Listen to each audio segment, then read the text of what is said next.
पाकिस्तान वाला डर गया। अच्छा, मुक्ति वाहिनी मार रहा है, इंडियन आर्मी मार रही है, एयरफोर्स मार रही है, नेवी मार रही है, ये बचा था सब 5000 कूद गया। सब किसके घर पे कूदा है सबको इसको क्या पता। अब कोनो घरे का ऊपर का दरवाजा बंद करके भाग गया सब, भाई सीढ़ी वाला बंद कर दो, कूदा है सब 5000 कहाँ है। अब पाकिस्तानी आर्मी का तो हालत खराब हो गया। पाकिस्तान को लगा अब कुछ नहीं हो सकता है, तब ये अपने अब्बा को बुलाया, अमेरिका। अमेरिका को कहा कि हमारी जान बचा लीजिए, आपको जहां सेना का अड्डा कहना होगा हम यहां दे देंगे, यहां दे देंगे। आपका मन आप हमारे घरे में रहिएगा, हमारे ससुराल में रह जाइएगा, कोई दिक्कत नहीं है। आपका मन करे तो आप जहां मन वहां रहिएगा, हमको कोई दिक्कत नहीं है। हम अपनी पत्नी वाला भी आपको कमरा दे देंगे, चलिए। अमेरिका चल आया हमला करने। भाई इन सबके पास इज्जत नाम की तो कोई चीज नहीं है। अरे तुमसे लड़ रहे हो, बहादुरी से लड़ो। यहाँ पर हमारे मेजर चांदपुरी को आदेश आया था कि नहीं पीछे हटने के लिए, हटे थे क्या वो? इन चोटों के पास पूरी हार गए थे। कहा हम आपको अड्डा देंगे, सेना का अड्डा, आपको जहां रहना रही है। यहाँ पर अमेरिका को तो पुराना दुश्मनी था भारत से, उसको याद आया था हम्बन टोटा से उसको किसने लतियाया था, भारत। सारा खेल किसका रचा था, भारत। अब अमेरिका चल दिया यहाँ से पेड़ा लेकर अपना युद्ध करने के लिए। कहां से चला था अमेरिका? अपने यहां से चल गया। अमेरिका को बुलाया कौन? कहा कि बांग्लादेश को बचा लीजिए। पाकिस्तान अमेरिका यहां से चल दिया अपना बड़का जहाज लेकर, 7वां बेड़ा। कौन सा बेड़ा? हम लोग का जो आईएनएस विक्रांत था ना, उससे डबल बड़ा ये था 7वां बेड़ा। इतना बड़ा जहाज था कि इसके ऊपर 40 उड़ने वाले जहाज आते थे। इसके में परमाणु बम था, परमाणु बम लगा हुआ था। किसमें? 7वां बेड़ा में।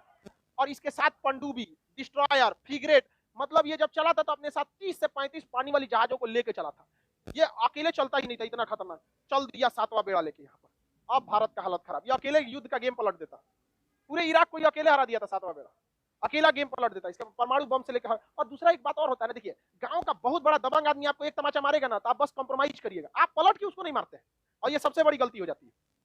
पलट के मजबूत इंसान को कभी नहीं मारना चाहिए। मारना चाहिए तो एक बार में उठना नहीं चाहिए, एक बार में अगर उठना नहीं चाहिए उसको कभी भी नहीं, कितना भी बड़ा रहे यहाँ पे, एक बार में उठना नहीं चाहिए। कहीं कुछ मार दो ससुराल, लेकिन एक बार में। भारत ने कहा कि कुछ भी हो जाए 7वां बेड़ा आओ। मानते हैं कि नहीं लड़ पाएंगे तुमसे, क्योंकि हमारे पास उस समय टेक्नोलॉजी नहीं, तो मारेंगे तो तुमको हम पक्का। ये चोट्टा अमेरिका ब्रिटेन को भी बुला लिया, चल चल चल मारे के हो लोग, चल चल चल चल। फ्रांस को भी बुला लिया, चल चल चल भारत के मारे को। आई चोट्टा आ गया सब। आज ये मोदी जी को बर्गर खिला रहा है सब, समझ आ गया कि नहीं? पिज्जा खिलाता है सब। लेकिन ये चोट्टे मारने आए थे सब हम लोग को। इतिहास कोई भूल जाए, हम ना भूलने वाले हैं, कभी नहीं भूलना चाहिए इतिहास। ये हम मानते हैं कि हम लोग मतलब हम लोग भी लीचे का मतलब हुआ था, युद्ध में सब कुछ दिया जाता, लेकिन अमेरिका भी शरीफ नहीं है। युद्ध में कोई अंतरराष्ट्रीय रिलेशन में हम लोग को देश देखना है, शराफत नहीं। समझा कि ना? सब आया था सब मिल के मारने। इंदिरा गांधी का तो हालत खराब हो गया। इन्होंने कहा रसिया को, याद है कुछ? गैलो हमारा हालत खराब। ये सब लेके आई चोट्टा बहुत कमीना होता है सर। पहले अमेरिका आएगा, फिर ब्रिटेन आएगा, फिर फ्रांस आएगा, उसके 29 देश आ जाएंगे सब नाटो सेना लेकर। अब 29 देशों से एक आदमी अकेले लड़ पाएगा? वो भी भारत जैसा उस समय 1971 में विकासशील देश, हमारे पास कुछ भी नहीं था उस समय, फैक्ट्री तक बढ़िया से नहीं थे। रूस ने कहा कोई दिक्कत नहीं, टेंशन ना, हम भी भेजते हैं। इसने भेज दिया अपना 40वां बेड़ा। 40वां बेड़ा आके हिंद महासागर में लग गया। 40वां बेड़ा के साथ जितने भी पनडुब्बियां थी, इसने उस समय 8-9 को पनडुब्बी भेजा था, और हर पनडुब्बी में परमाणु हथियार थे सर। पनडुब्बी को रूस ने जानबूझ के पानी के ऊपर ले दिया कि देखो यहाँ पे, चारों ओर से सजा दिया, जहाज वहाज सब सजा दिया यहाँ पर। और विक्रांत को कहा कि निकलो अब तुम कहां से, अंडमान निकोबार, मारो इसको धा के। अब भारतीय सेना पूरा समझ जाइए कि सुपर ओवर खेलने के लिए तैयार थी। इंडियन आर्मी चारों ओर से घेर ली, एयरफोर्स चारों ओर से घेर ली, नेवी घेर ली। इसने कहा कि हम गारंटी लेते हैं कि चोट्टा में से एक अंदर नहीं आएगा, बाकी तुमको धोना है तो धो दो। इंदिरा गांधी मानेकशा से कहीं सुन रहे हैं ना? मानेकशा कहा कि आपको सुनाने की जरूरत नहीं, काम चालू है, वर्क ऑन प्रोग्रेस। इतना मार मारा गया बांग्लादेशियों को जिसका कोई हद नहीं। और यहाँ आके खड़ा हो गया कौन सा? 40वां। अमेरिका यहाँ पहुंच गया, इसका बेड़ा 7वां बेड़ा।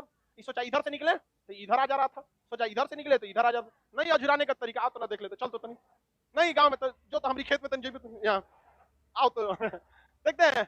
अब इसके ऊपर मिसाइलें तैनात थी, ऑटो एयर डिफेंस की मिसाइलें।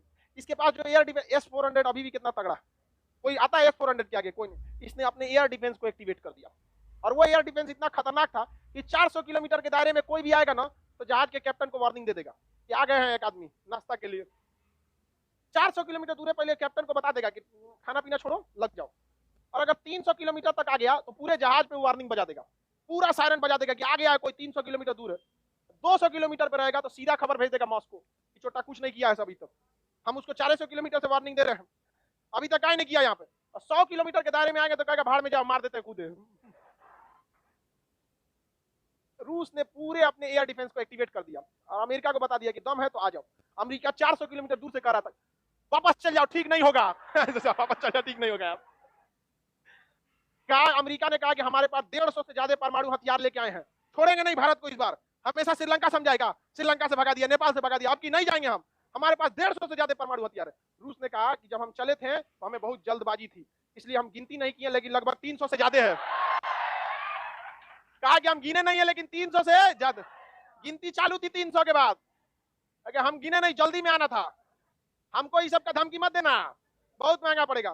तो इंग्लैंड कहा था और we are late, we should return, you should return और you must have to return, तुम्हें लौटना ही होगा। चल गया ब्रिटेन, चल गया। यहाँ पे ब्रिटेन को एहसास हो गया था कि 1857 नहीं है, देश आजाद हो चुका है। और आपको जानकर ताज्जुब होगा, जूता भिगा के मारना किसे कहा जाता है? ये INS विक्रांत जो था ना, ये ब्रिटेन से खरीदे थे लोग। भर रास्ता अमेरिका ब्रिटेन को घर आया था, तोरा बेचला बिना जरूरत था, काहे बेचा रहे तुम मुझको?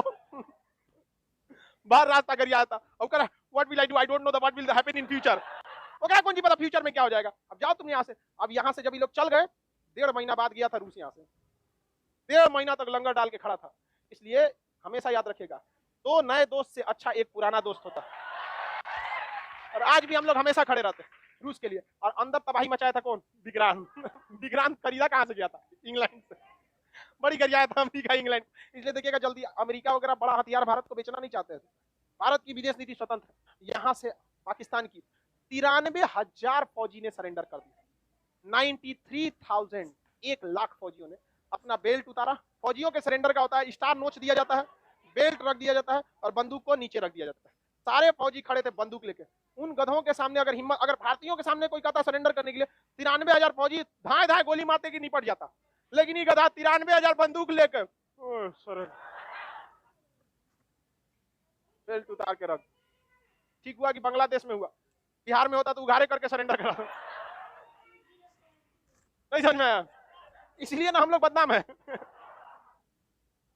कुछ कुछ कांड हम लोग भी बहुत खतरनाक किए हैं, नहीं तो ऐसे ही कोई बदनाम थोड़े हो जाता है। बड़ी मार मारते लोग हम लोग।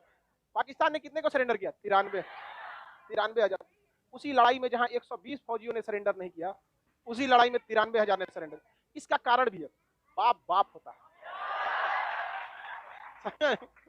समझा कि नहीं? इनको लगता है कि भारत से ये कश्मीर छीन लेंगे। अपना बांग्लादेश याद करो, भारत से कश्मीर छीन लेंगे। यहाँ पर 93,000 फौजियों ने सरेंडर किया था और उसको हम लोग सरकारी स्कूल में सेशन बंद किए थे लोग कि एडमिशन नहीं होगा सरकारी स्कूल में।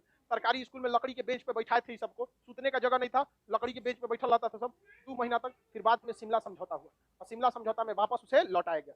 यहाँ भारत ने एक गलती कर दिया था, उसको कहना चाहिए था कि तुम यहाँ से POK से जब तक नहीं लौटोगे, इन 93,000 को हम नहीं लौटाएंगे। लेकिन आगे बात समझिए, 50 साल आगे आके 50 साल पहले की घटना पे आपको हंसना बहुत ईजी होता। याद रखिएगा, आज से 50 साल बाद आने वाली पीढ़ियां हम लोग का मजाक उड़ाएगी कि कोरोना से मर गया था।